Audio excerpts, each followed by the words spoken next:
Molweni Mzansi Afrika, igama lam ndinguSiviwe Gwagube, the DA's national spokesperson. Welcome to the Inside Track.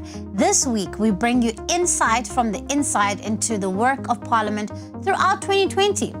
It's arguably South Africa's most important but least understood institution. So we will fill you in on what has gone down. Believe it or not, it's not all just chaos and fighting. Parliament is the custodian of our democracy, and there's important work being done that you need to know about. We will be joined by the DA Chief Whip, Natasha Matsoni, the DA Shadow Minister of Finance, Jordan Hill-Lewis, to fill you in on this week's episode. Please like this video, share with your friends and family, and please subscribe to our page and our channel. First up, we take a look at the week in headlines.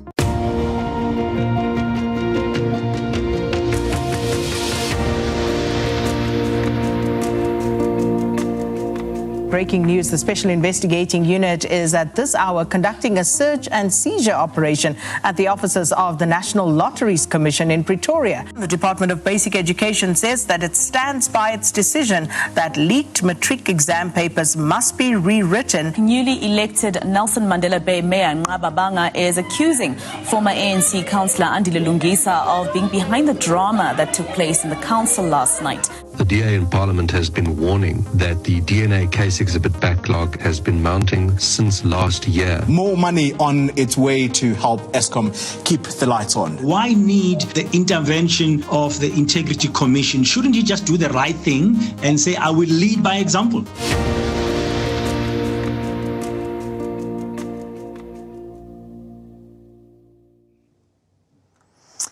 This week in the headlines, farmers and farm workers continue to live in fear every single day. 110 Gauteng health officials were exposed for conducting business with the state. And the DA charted strong growth in by-elections across the country. But first, onto the story that everybody has been talking about. Our matrics have suffered enough. As if the matrics didn't have enough on their plate in 2020, the leaking of 2 papers has cast a shadow over this year's matric exams.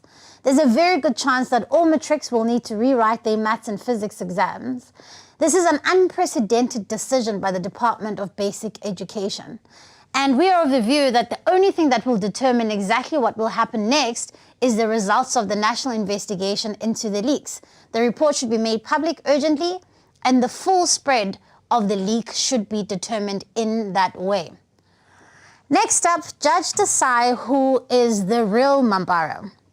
You will recall from last week's episode that DA's Glenys Breitenbach wrote to the Chief Justice asking him to investigate photographs that surfaced on social media of Judge Desai in a by-election planning meeting with the ANC in Cape Town. It was a great surprise when the Sunday Times elected Glenys Breitenbach as their so-called Mambara of the Week. According to the paper, Advocate Breitenbach's questions around a High Court judge attending an ANC meeting are, quote, idiotic. Have we reached a point in South Africa where we no longer have an understanding of the importance of an independent judiciary? Our constitution is clear that judges must remain impartial, unbiased, and taking part in a political party powwow is certainly anything but impartial and casts serious doubt on all the judgments that Desai is delivering concerning political parties. Is it really idiotic to question that this blatant middle finger that has been given to our constitution is idiotic? We think not. This week, we finally saw on the raid of the National Lottery in response to DA pressure. You may have said we were sweating the small stuff when we started to look into a suspected 5.5 million rand dodgy deal at the National Lotteries Commission. In the context of grand-scale corruption that we used to in South Africa, it seems like a drop in the ocean. But after some further prodding, we weren't surprised to discover that there are bigger worms in the woodwork in the form of another dodgy deal of 27.5 million rand grant, followed by another 60 million rand of an old-age home, a library, a museum in Kuruman, projects that, surprise, surprise, the community never saw. It turns out sweating the small stuff might just reveal more than you think. After keeping up the pressure and laying criminal charges this week, the Hawks finally, and the Special Investigative Unit, finally swooped in at the National Lottery offices. It seems like the National Lotteries Commission's finally run out. And with no surprise, the ANC is up to its old tricks again in Nelson Mandela Bay. Last Friday, the DA Eastern Cape provincial leader Nqaba Banga was elected as the mayor of Nelson Mandela Bay. Can you believe that the metro, now mired in a COVID crisis, has been without a permanent mayor for the last year? We have fought hard during this time to regain control of the metro from the ANC coalition of corruption, to bring back good governance to the residents that were previously used to under the DA. Newly elected Mayor Banga has committed himself to reverse the rot and to work for the safety and the health of NMB residents. We're also unfazed by the recent letter released by the Eastern Cape Cocta MEC in which he declared Nqaba Banga's election as unlawful. The election of Mayor Banga is legitimate. All necessary processes were followed, and we will not let the people of Nelson Mandela Bay fall into the corrupt hands of the ANC again. The ANC must bring it on. We will see them in court. From one looting scene to another, government is now set to look at using pension money to bail out Eskom. I don't know about you, but I would not be comfortable in investing a single cent of my pension into the notorious Eskom, a failed entity that can barely keep the lights on. But this is exactly what is going to happen of the pensions of hundreds of thousands of hard-working government employees. This week, an agreement was signed between Labour, business and government to essentially use government employee pension funds to help bail out Eskom from its 480 billion rand debt. All this in exchange for shares in the entity. We will fight this betrayal of workers, ironically spearheaded by COSATU, whose loyalty lies more with the ANC, it seems, than with the workers that they claim to represent. We stand with all public sector workers who want their pension savings protected, and we will oppose using their savings to pay for ANC failures.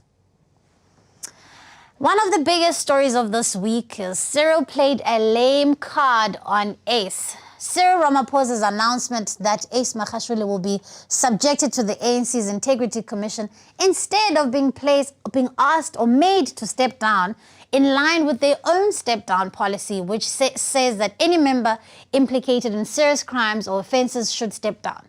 The Integrity Commission is an utter joke. It has no standing in law, no one takes it seriously, and neither should we. This is a spineless move which proves that the president is too weak to take decisive action against his party's most corrupt, opting once again to choose the ANC over South Africa. This is a resounding win for the Magashule Zuma faction, and the DA is not fooled by the ANC's fake show of accountability in which comrades are given a slap on the wrist for South Africans to watch and to applaud. Yesterday, the 16 days of no violence against women and children came to an end. As we've said before, it's 16 days that should actually be 365 days of action. I want to express my sympathy with the victims of gender-based violence, in particular with family members who are still grieving the loss of a loved one, and victims who survived rape but still have no answers. In October, the DA exposed the huge 300% backlog of DNA evidence processing at the National Forensic Science Laboratories. This highlights the absolute crisis in our criminal justice system, and this backlog is becoming more and more insurmountable each day. Victims and their families are left suffering, waiting for answers, while the perpetrators of violent crimes roam free and in many instances committing further crimes. We mourn with each and every South African who has become a statistic, and we have called on the police to partner with private labs in order to assist this backlog urgently. And sadly, Parliament mourned the passing of Professor Belinda Bazoli this week. On Saturday, Belinda, who is the DA's Shadow Minister of Higher Education, passed away after a long battle with cancer, and she'll be greatly missed by her family, her friends and colleagues. And Belinda was deeply committed to making sure that higher education institutions remained respected and that many young people as possible had access to excellent tertiary education. Our deepest sympathies go to her husband, two sons, a daughter, and all her friends and family. South Africans are poorer for not having Belinda fighting for their rights, and may she rest in peace.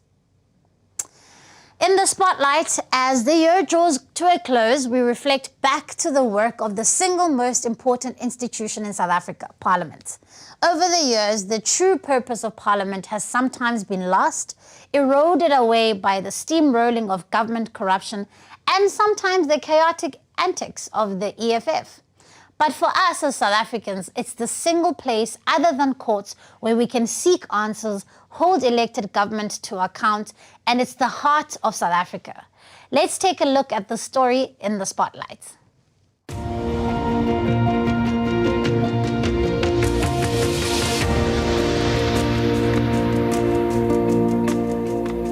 In 2018, Mr. President, you said that there were no killings of farmers in South Africa. However, there are. Farmers, black and white. Farm workers, black and white. Visitors to farms, black and white, were being murdered then and are being murdered today. The ANC abused the state of disaster, under which normal oversight mechanisms and procurement regulations were suspended, to embark upon what can only be described as a feeding frenzy. The very people who are meant to have led us through this time would be the ones who would steal shamelessly from the public purse. I say to the 30 million women of this nation who are exhausted and close to losing hope, do not despair. We see you, we hear you, and we will continue to fight for you. No more bailouts, said the Minister of Finance emphatically at this podium, before he announced another massive 10.5 billion rand bailout of SAA. And that in all likelihood, it's going to go up to 16 billion rand that the South African taxpayer will have to fork out during the time of COVID. We have said all through this budget process, and we repeat it again today, that the decision to cut essential services to fund SAA is immoral. Each and every individual, no matter how politically connected they are, no matter where they work, must be held accountable. What we should have seen here, honourable members, is an unequivocal apology to the people of South Africa. We ask you not only to retract the statement, but equally to apologise to those men and women who are living in absolute and utter terror 24 hours a day and yet don't stop their work. They go on and on producing the very food that keeps South Africans alive.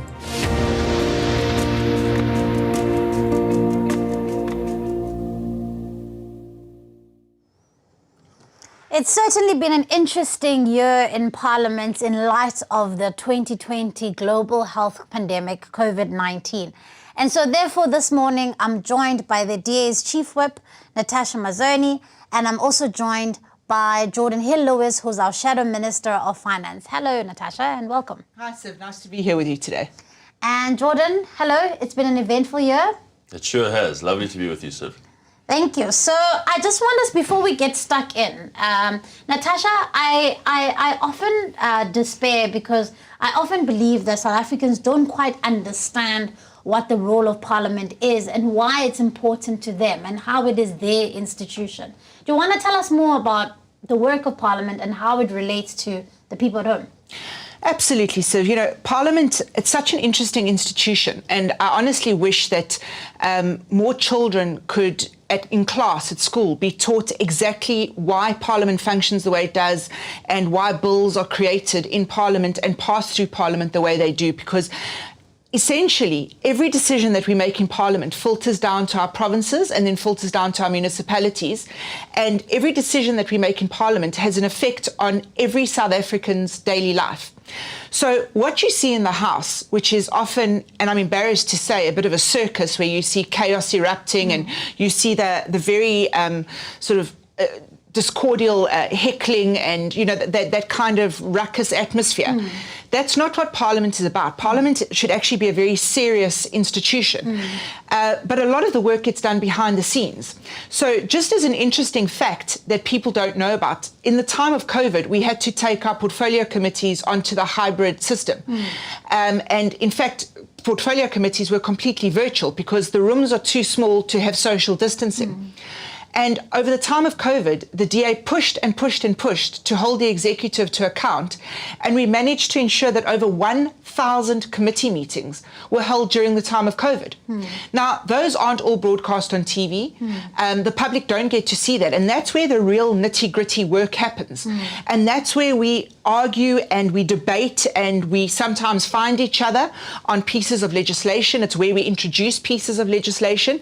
And then what you see in Parliament, sometimes, in my opinion, is almost like a theatrical show that it shouldn't be, to the point that not many people know this. There's a piece of open ground in Parliament between the benches, and it's called the floor of Parliament, and it's absolutely sacrosanct. You may not, during a sitting of Parliament, go onto that particular area. It's not allowed. You would be thrown out of Parliament. And the only person who's ever been allowed to go onto that piece of ground in Parliament was Zukumi during the 2010 World Cup. He was allowed to flick-flack through Parliament and present us with the World Cup. So people don't know these interesting little dynamics that happen and why Parliament is as important as it is. But by way of an example, is in Parliament just this year, we've managed to unearth corruption that's happened, but the tap's been turned off. We were able to discover state capture. And one of the things that you spoke about earlier with the national lotteries was it started with our Deputy Shadow Minister, Matt Cuthbert, finding out about a 5 million rand dodgy deal. And at the time, as you said, it's almost become so sick, this corruption, that 5 million rand seems like nothing. But he pursued it, and it turned out to be a lot bigger. And the same thing happened with state capture. The whole thing unraveled with one question. One question asked to Lynn Brown. I stood up and I said to her, was a payment made to Optimum Coal Mine by Eskom at any stage? And her answer was no. One word answer, no. And she sat down. And I thought, well, that's a bit of a disappointing answer. Little did I know that answer would then unravel an entire spider web that we now know was state capture because she'd lied in Parliament. Also, what people don't know is that members of Parliament, the reason we're able to make what seems like outrageous statements is because we're underprivileged. So we have information that we're allowed to use in Parliament that if we said outside of Parliament, we could be sued for. But in Parliament, as long as we are not lying or misleading the public, we can make these accusations and then have them investigated. And that's why the floor of Parliament is such an important place to exercise your oversight duty. And Tash, I mean, so I sometimes hear people saying, look, you know, why does the DA have to always be the party that's nagging in Parliament, asking the questions, inconveniencing members of the executive? Why are we constantly being the watchdog? But what people don't get is that the official opposition is a constitutionally mandated position that the DA occupies in Parliament. And what is our role in this regard? And I mean, what does the Constitution require us to do, and the people of South Africa require us to do? So, as you said, the Constitution mandates us as the official opposition. So we are the biggest opposition party, and that's why we sit directly opposite the president. I mean, even the way Parliament is structured shows who, you know, it's the hierarchy of Parliament. And as the official opposition, it is our job to keep an eye on the governing party. And the thing is, with what I like about the DA is that we will never just talk about a problem unless we have a solution to the problem.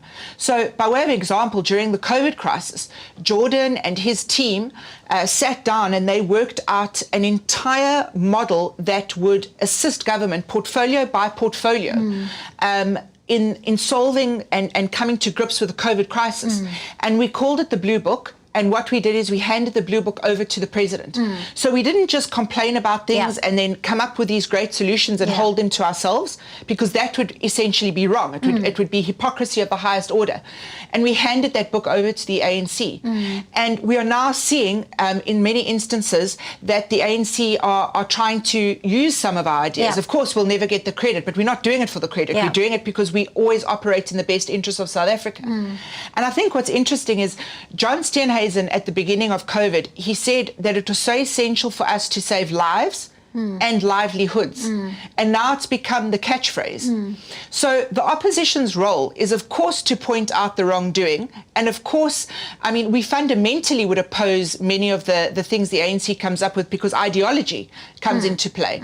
But pragmatically speaking, there is a lot that we do to assist the ANC and to assist other parties in Parliament. So it's not just simply a nagging, like pain in the side, you know, to the ANC. We're also there to assist them. And at the beginning of the COVID crisis, each one of our shadow ministers wrote to the ANC minister that they work with. To their counterpart. And offered full and unprecedented support in any which way we could possibly, you know, act together. Because it was a time that ideology had to be set aside and pragmatism had to win the day. And ultimately, people of South Africa were in crisis. We were seeing an unprecedented global health crisis, and it was important. And this is where, again, you know, the importance of Parliament as an institution, that ultimately these are 400 people that South Africans have put in that house, and therefore they are accountable to them.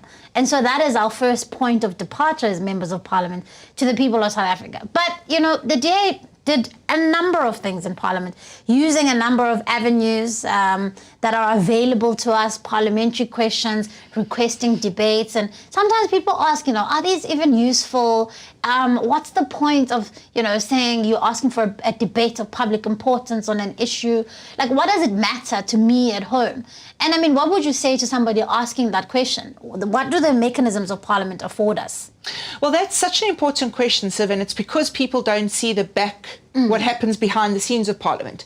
So I may use you as an example. You were the first person to call for a debate of national importance on COVID. And then behind the scenes, your committee took suggestions and took issues that came up in that particular debate and started debating it in portfolio and started looking at things like the scooters that were bought in the Eastern Cape instead of ambulances. And we made sure that, you know, things like that were rectified. We looked at the procurement of protection equipment, and we found out that there'd been a huge, massive corruption. And had it not been for your debate, that would have never come out.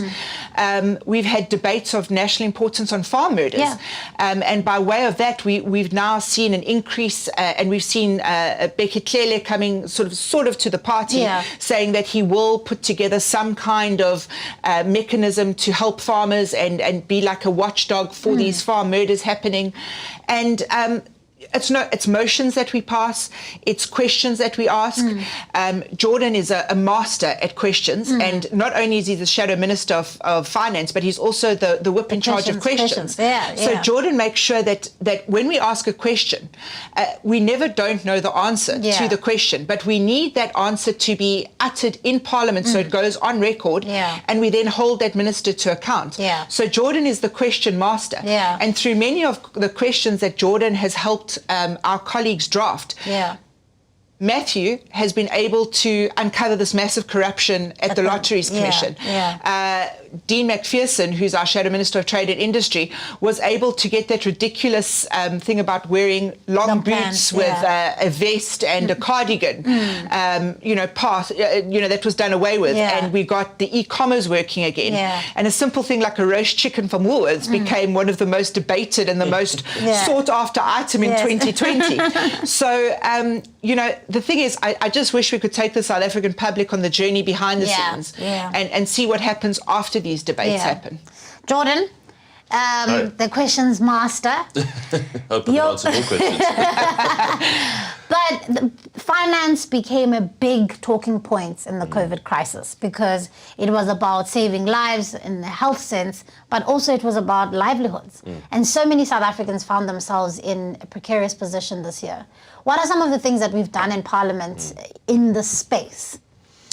Well, so I think one of the things that I feel most proud of is that during the first 21-day lockdown, if you cast your mind all the way back to then, it's hard to even remember. It was immediately clear to us that there's no way that South Africa could, and South Africans could handle a further lockdown of the economy. And we were really the first out of the blocks to have a press conference during that time to say There's no way that the lockdown can be extended. It will be too devastating for the economy. And that should have actually been reasonably clear to anyone who understood our national economy and our national finances. We came into this crisis in a very weak economic position. We were already in recession in January and February. Unemployment was ticking up, poverty was ticking up, and the country did not have financial reserves. We were deep, deep in debt.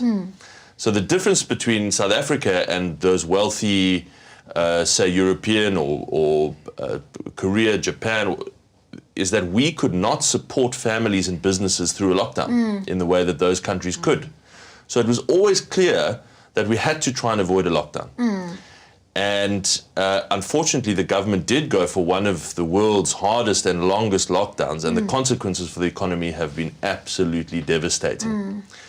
So once it was clear that the government was not going to listen to the advice on that, we shifted our focus away from lockdown to how we could get cash to families and businesses who needed it immediately and urgently and who needed it the most. And here again, we, as Tasha said, we made some very practical proposals for how to do that. For example, we said that you should use the existing social grants infrastructure to distribute cash to needy families because that infrastructure is already set up and works. Again, that advice was not listened to, and the consequence is that we are still today, there's millions of people waiting for their COVID relief grants. Yeah, the 350. 9 months later, after they were supposed to get it, the 350, you're right. The businesses, TERS has run out, and there are still many businesses suffering desperately from the results of the lockdown. So all along, we've tried to cast our mind not just 3 weeks or 2 months into the future, but 6 months into the future and make the best decisions now for what seems is coming down the road in the months ahead. And I think that we have been ahead of the curve for most of the crisis, and I'm very proud of that. So, Jordan, I mean, a lot of people sometimes often criticize, and you touched on this a little bit, they criticize us for saying, you know, but if we're anti-lockdown, then does that mean we don't care about lives? And I mean, what's the rationale here from, you've touched a little bit about it, but I want you to address it because people think that if you are saying, you know, open the economy, it means that you think people should just, you know, you don't care about people's lives. No, this is a fundamentally incorrect perception. First of all, it's the first responsibility of any government anywhere in the world to protect your people and to maintain the sanctity of human life. But it needs to be all human life. Yeah. And we've got to weigh up the cost of shutting down the economy when we know that we cannot help people. We don't have the finances to give cash support to people like other countries have done. When they've said, you know, simply we'll cover your salary for as long as it takes. We just don't have that luxury. We don't have the money, or we'll give you your business income support or turnover support for as long as it takes. That's just not available to us. So we've got to remember that unemployment and poverty kills in South Africa. It absolutely does. And as members of parliament, we see that in our constituencies all the time, how the enormous explosion of poverty during lockdown, where we started out with unemployment in the low 30s, it's now moved to the low to mid 40s in South Africa. 2.5 million people have lost their jobs over the last 9 months. Sure. And there's been a very significant increase in poverty. That has real life consequences for people. And you can't close your eyes to that and ignore that as government. That is also government's responsibility to take care of. Yeah. Speaking of unemployment, we know 30 million South Africans live in poverty. We know that, you know, the Quarter Labour Survey literally shows us a horror story every single time, every single quarter. What have been some of the proposals from the DA to say, how do we stem the bloodbath, the jobs bloodbath that we've seen? So for roughly the last 2 years, President Ramaphosa's government has been promising what he calls economic reform. And roughly that's a kind of nebulous term, but what it refers to is all of those really long overdue changes that need to happen in our economy to get the economy growing. Because we know that jobs come from economic growth and economic growth comes from investment. That is the formula. There's no other way to fix an economy and get people out of poverty. That is how you do it. Jobs follow growth, growth follows investment. And so what we've been trying to do, even before lockdown, is hold the government's feet to the fire for where is this much spoken about, much promised reform? Because we hear it at every speech that the president gives in Parliament. We hear it at every speech he gives at the investment conference, but we see very little evidence of it. So what we've done is we've tried to turn the agenda back to economic reform and say, actually, it was urgent before COVID. Now it's absolutely fundamental to our national survival after COVID. We have to reform the economy. If we don't, we will not grow. We will not reverse the terrible poverty numbers you just mentioned.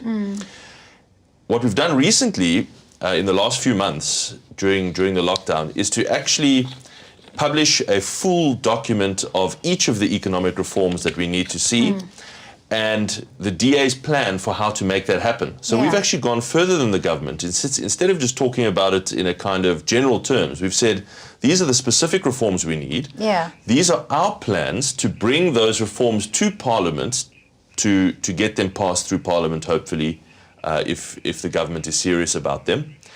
And crucially, to hold the government accountable to the implementation thereof. And we can talk about a few specifics. The reform of Eskom, to stop the Eskom monopoly over the generation and sale of power. That's probably the most fundamental one. You can't grow the economy without power.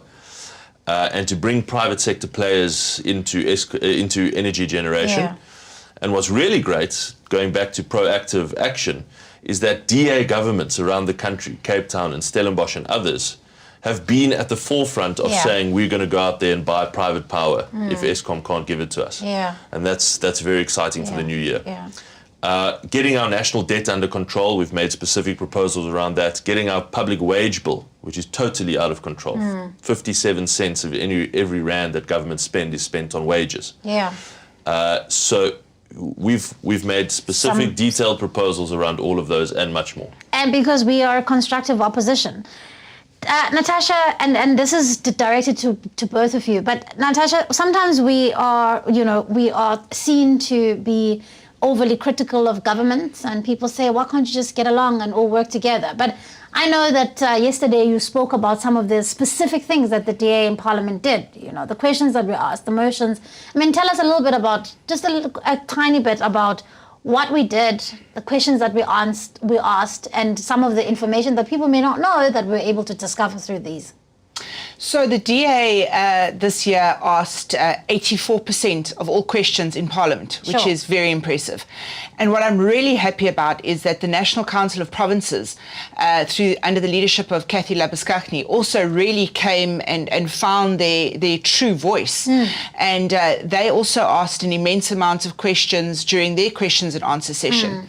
What we did is we pushed very hard to have the Deputy President come to Parliament. He didn't come in the human form. He came on the virtual form, but he was there with us. The king of social distancing. The king of social distancing, absolutely. But we had him there in Parliament, and we were able to ask him twice a month. We had question sessions to him. The President also had to come and answer questions once a month, so we were able to hold the President to account. So that's a really positive thing. We had 3 motions of national importance that we pushed through.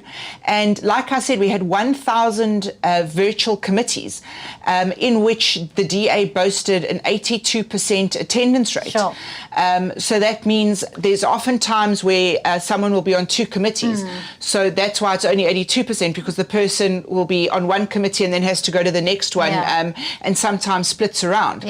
But I think that overall what the DA did is that we showed Parliament and we showed South Africa that we could operate and we were willing to come to Parliament in the person. And I'm very proud to say that we were in Parliament every sitting. The DA had as many people as we were allowed in the House, and we had a bit of fun. I mean, there's been some incredible Zoom moments. We've had a member go shopping that we saw on the screens. We've had a member go to the toilet and Parliament scream, "Turn off your camera." So I mean, there's been a little bit of fun amongst the chaos. Also very sad though, Pums, Siv, is that we've lost 8 members of parliament to COVID. So it's, well, yes, of course, we are in this sort of crisis period, and we forget, that we're humans. 8 of our fellow MPs have died of COVID. And that in itself is a very scary thought, because we're 400 people that started out the year together, and we don't end the year, all of us together. And that's always something we need to keep in mind. So, it's one of those things that's hard to comprehend, especially because we're just living in such uncertain times. Absolutely. But we have to also thank the parliamentary staff. Because the parliamentary staff, in my opinion, were frontliners. They had to come to work. They had to keep the wheels turning. They had to make sure that the servers were working at Parliament, that the lines were up and running. And it's quite a complicated thing to run Parliament and to keep the system going. In a hybrid system. So I'm really impressed with the staff of Parliament, and I thank the Secretary, the Acting Secretary, and the Deputy Secretary. And I think also, even the Speaker of Parliament, she's been under immense pressure. The DA brought a very unpopular motion to Parliament at the beginning of the year, which was a motion to remove the Public Protector. And the political pressure was immense. And the Speaker did not falter, and she followed the rules of Parliament. And we now have a committee, an independent committee set up of 3 members. And they are now looking through all the evidence. And, things are happening. The wheels of justice may have turned slowly, which they did during the time of COVID, but turn they certainly did. So we have a comment here, because we ask sometimes, Jordan, we ask people to write to us, and we have a comment here from Leslie, who says, "Thank you, DA, for your perseverance. Corruption has to be stopped." And so sometimes I know the work that that happens, particularly in the opposition benches, can feel like it's not effective. And so what would you say to somebody who's saying, "Thank you, keep going," and what helps you keep going, even when you propose proposals that don't necessarily always make it into government action? Well, firstly, to Leslie, thank you very much for the encouragement. It's great to hear that from the public. I am hugely motivated, even though sometimes it feels like you are running into a brick wall, making these proposals, but you've got to just keep going and keep on fighting the good fight, because ultimately, if you look at what's happened in Parliament over, I would say, the last decade, the DA has been at the forefront of every major accountability that the ANC has been subjected to, all through the Nkandla years, the Zuma years, even before that, state capture. It's all been, I know that we don't get the credit for it, and as Tash said earlier, it's not about that. It's about doing what's right for this country that we love so much. And that is what keeps us motivated, and that's what keeps me motivated. And you know what? Very often, when you plant a seed of an idea or a proposal, you put it in the soil and you go away thinking nothing's happened to it. But eventually, sometimes months later, sometimes years later, you see it actually being picked up in government proposals.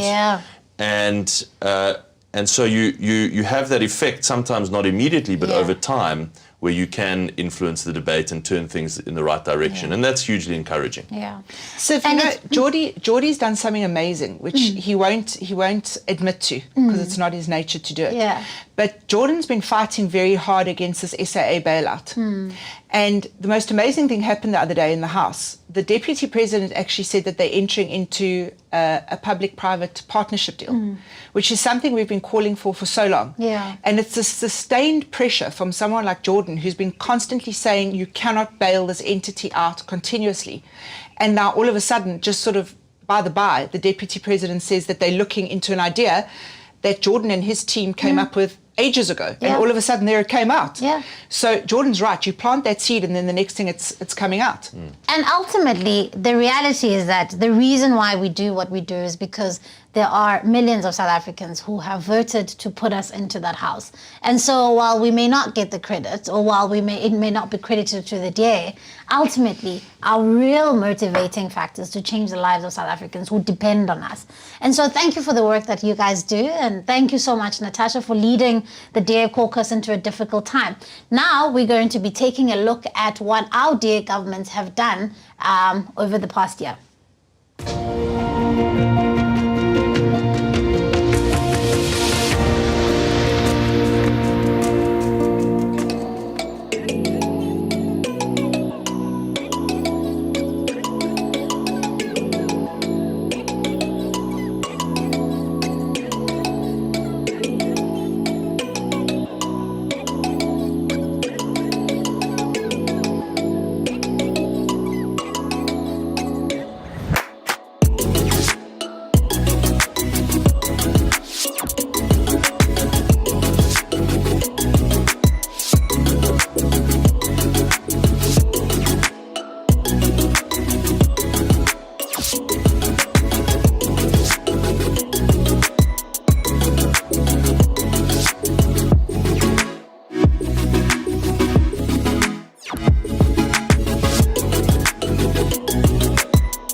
This week, we saw another round of by-elections across South Africa. The results are indicative of two things. The DA retains its steady course of regrowth, whilst the ANC continues its decline.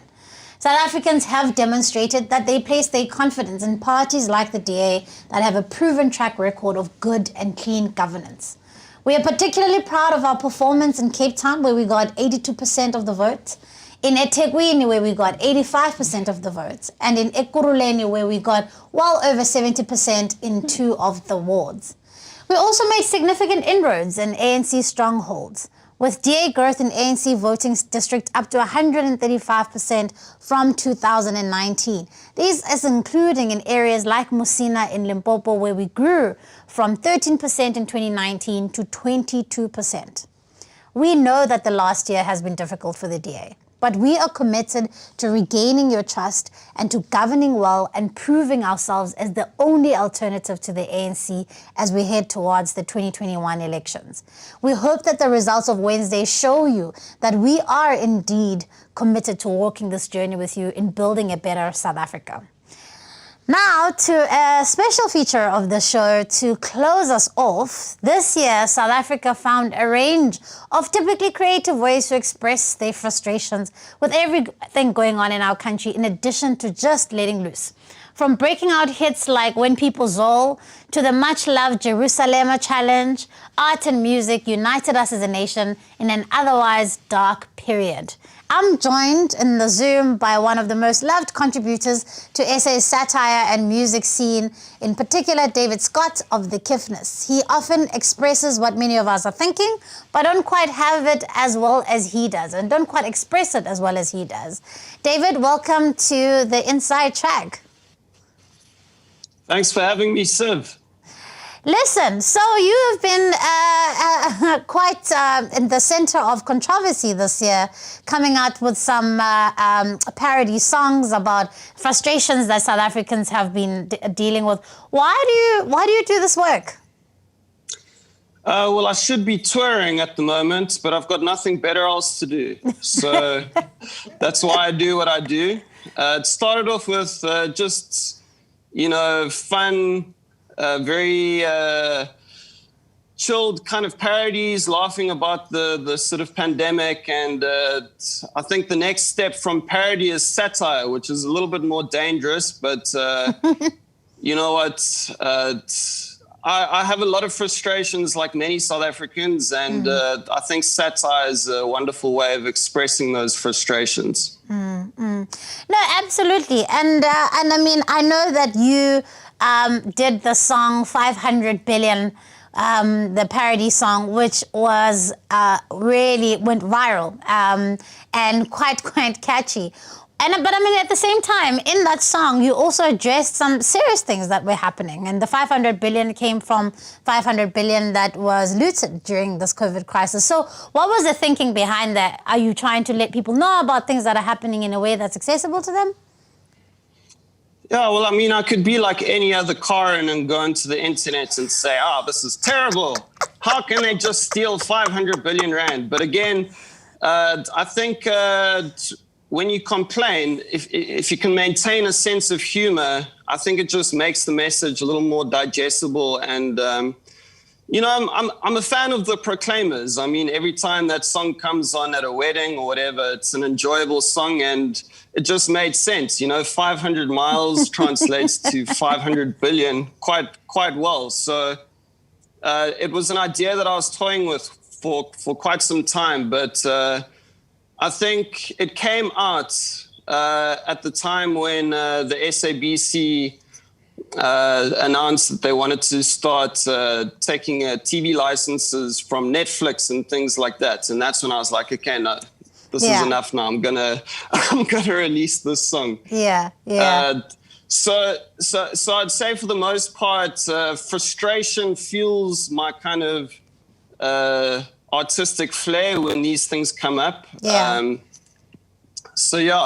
was just a nice sort of medium to kind of release my frustration. I think at the end of the day, all these feelings we feel, anxiety, frustration, it's just energy. And at the end of the day, it's up to ordinary citizens like myself how to decide how to kind of use that energy. And I just try and use it in a sort of artistic way. Yeah. So I love the fact that you're saying you don't just want to be another Karen, because I am obviously joined in studio today by the Karen of South Africa, and as you termed her. So she has been telling us about the work that she's been doing in Parliament. Yeah, so I first saw Natasha in Parliament at the State of the Nation address, and she was just going at it.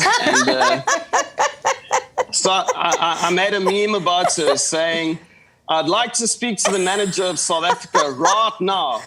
And Natasha actually saw it and posted it on her social media. So, you know, I love Natasha. I love the fact that she can laugh at herself and her Michael de Broglie accent. She was saying that she actually went to the same school as Michael de Broglie. So it all makes sense now. Yeah.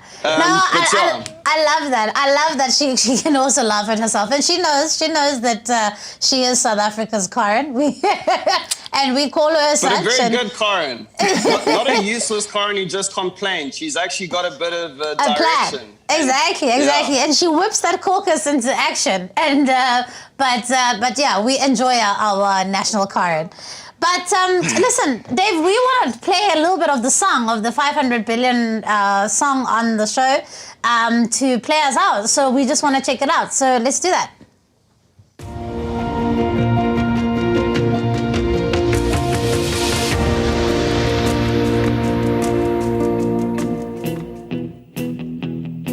If you watch Netflix, well, you know the ANC want TV licenses from you.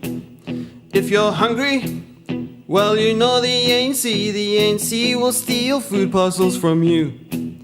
If you're jobless, well, unless you are corrupt, the ANC don't plan on giving jobs to you. And if you're white, well, you know the ANC's gonna blame its problems all on you. And they will steal 5 billion rand, and they will steal 5 billion more, 'cause the ANC will steal 500 billion rand. But oh, what for a jet plane? 'Cause you know the ANC won't fly economy with you. And their houses, 'cause you know the ANC must live in mansions with taxes paid by you. And for their bailouts, 'cause you know that every ANC SEO has gone straight down the loo. And they need money, and they know the only ones with that are hardworking taxpayers just like you. They know that they'll be getting loans from you.